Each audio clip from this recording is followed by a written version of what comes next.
ભાઈ બેનના જોડે પૈસા કેવી રીતે કઢાવે છે એ તમે જુઓ, જોઈને બહુ મજા આવશે. તમે પણ ટ્રાય કરી શકો છો. હા આપી દઉં. બધાય આપી દે. હા બધાય આપી દઉં. વિચારી લે કે તારી પાસે 1 કરોડ રૂપિયા હે.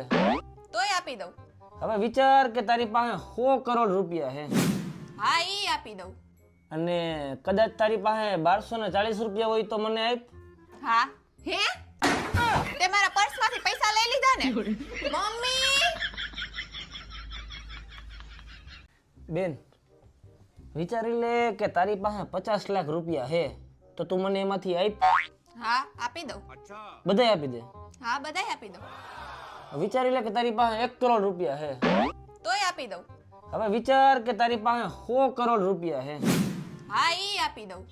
અને કદાચ તારી પાસે 1240 રૂપિયા હોય તો મને આપ. હા હે તે મારા પર્સમાંથી પૈસા લઈ લીધા ને મમ્મી.